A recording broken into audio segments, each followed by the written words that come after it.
Hello everybody and welcome back to another video on the West Ham Way YouTube channel. In classic West Ham fashion, we are leaving our transfers to the latter stages of the transfer window, but it's all happening, it's all coming. Calvin Phillips looks like he is set to sign for West Ham with a medical cut taking place. Mark will give you more details on that. What I'm here today to bring you is details on Ibrahim Osman, who's a player who plays for FC Nordsjælland, I think, a Danish team, obviously playing in the Denmark leagues. And it looks like West Ham are progressing in talks pretty well for the young Ghanaian. Fabrizio Romano put out a tweet with West Ham and Nordsjælland are now close to reaching an agreement for 2004-born winger Ibrahim Osman. Negotiations are advancing fast, around 18 million euros. A new round of talks scheduled for today/tomorrow to get it done between all parties. First called, of course, by our own ex-WHU employee. So from what I've seen of the youngster, if you look at his stats for this season, he's had 16 appearances, 1 goal, 4 assists. I've done what all West Ham fans will do when you hear about a player that you're not too sure, and I've gone on YouTube and I've had a look at some clips and tried to get a bit more understanding of his game.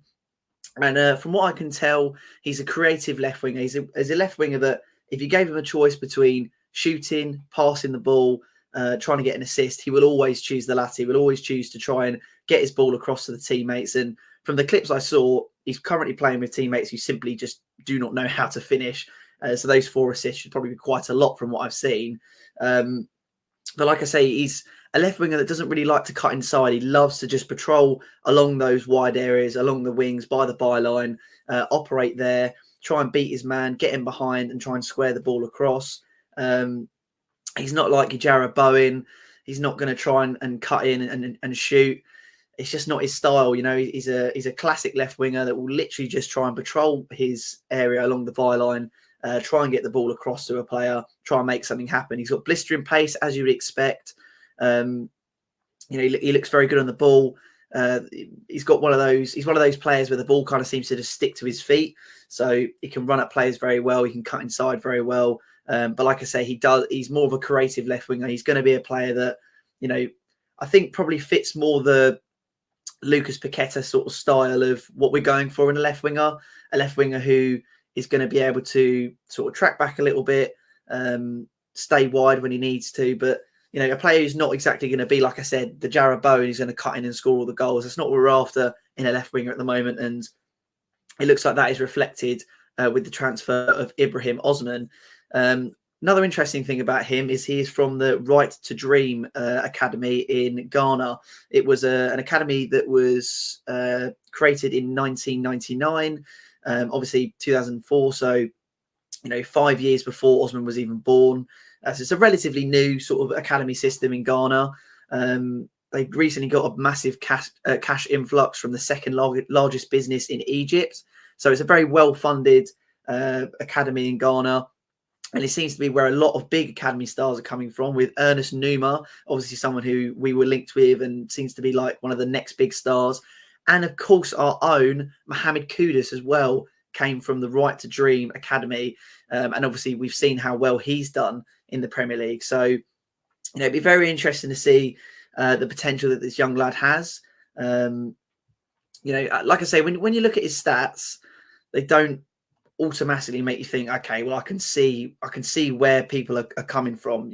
I feel like he's definitely a player where you have to actually try and watch him on a game-to-game basis. Obviously, I don't really watch the Danish leagues, as I'm sure not a lot of people really do, unless, of course, you are Danish. So it's quite hard for me to be able to give you a full look through as to what he's like as a player. But as I said, from what I can see, from the what I've read online, from, you know, the clips that I've seen, he seems to be a creative left winger who, like I say, very traditional, plays on that left hand side and just sort of patrols that area.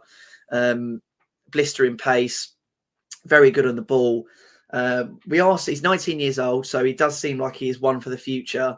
And what X put out in his recent patron post was that he was going to be signed to be a bench player. So essentially, he's going to be signed to be put on the bench and get his minutes through there. He's not going to be signed to be a first team player. He's not going to be signed to go straight into that first team. We don't believe he's going to be signed and then loaned out. And I think for 18 million euros for a youngster who has played just in, I mean, he's literally gone from the Right to Dream Academy in Ghana straight to the Danish club. So he's not had much experience. Of course, being 19, you wouldn't really expect him to. It's very different to the Premier League, of course, and English players, because they tend to go through quite a lot of academies. And, you know, some youngsters at the time of 19 have had 3 or 4 different clubs, whether it be professional level or academy level. But he's simply gone from the academy in Ghana, obviously a Ghanaian born, and has gone straight to the Danish club. So, you know, he's not got a lot of experience, but an 18 million is a big price for him, to be fair. It's quite a big fee, I think, for someone with his track record. Like I say, considering he's got the 1 goal and the 4 assists in 16 games, you know, he joined the club on a free transfer in January 1st, 2023. So, you know, he's been playing professional football, I guess you could say, for about a year. But he's very highly rated from the people I've spoken to, and, you know, from the buzz about him on Twitter. He seems like he's a very, very, very exciting player. Like I say, 19 years of age. You know, he's 19 years old now. In November, he's going to be 20. So he's very freshly 19. And, you know, he seems like he's one for the future, which is, to be fair, not something West Ham really dabble in very often. We don't really sign players very often with the hope that they will, you know, grow and mature into a really good player and a really good product. We tend to just sort of go down the route of, well, we need good players now, so let's just sign good players now and hope that they're young and sort of already made. You know, 23, 24-year-olds is kind of as low as we go. But, you know, as things stand at the moment, it seems like it's pretty certainly going to, well, pretty certainly we're going to sign him. Like I said, I think the buzz around the player is very good from the actual supporters themselves. And it gives me a great deal of confidence to know that he's come from such a good academy that has produced such great stars. Like I say, Mohamed Kudus is a product of this academy. I think it'd be brilliant, wouldn't it, having someone like Mohamed Kudus, who, you know, should be coming back in time for the Bournemouth game, potentially when Osman is a West Ham player.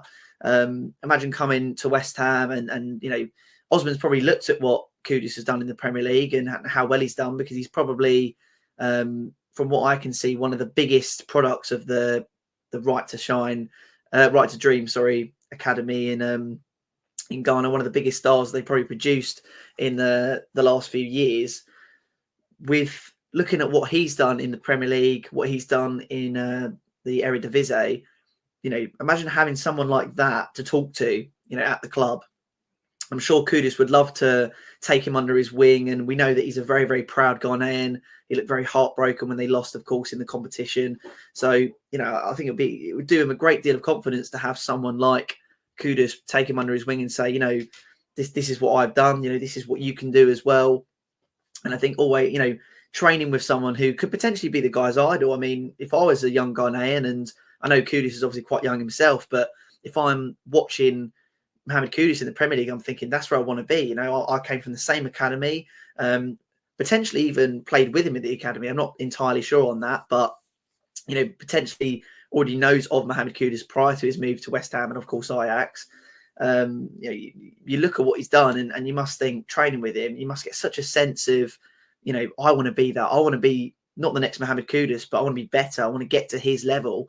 And I think having someone in the team who knows your struggles, you know, he's been in the same academy, grew up in the same sort of way in which Osman did, that knows his struggles, knows his pride, knows his country, knows his culture. I think that's really important for a foreign player, especially a young foreign player coming into such a different environment of England. So I think it's really good that Kudus is potentially already familiar with him, and I'm sure Osman is definitely familiar with Kudus's game. So I think it could work out very, very well for West Ham.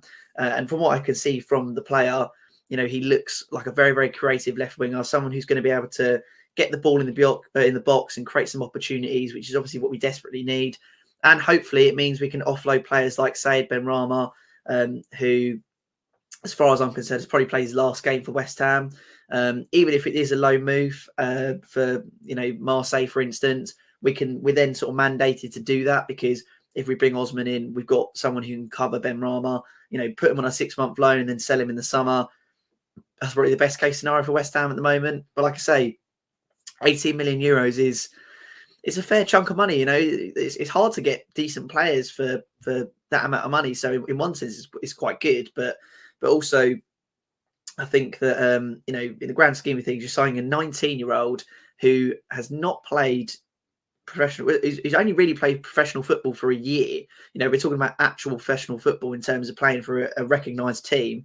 Obviously, he's played for the Right to Dream academy in Ghana, but for a player who's only played for one club and has played for it for literally just over a year, joining the 1st of January roughly, it is a big risk for us. But if we're signing him for the future, he's got a long time to learn his craft. And like I say, having players like Mohamed Kudus to take him under his wing, I think it's a very, very exciting signing for West Ham United.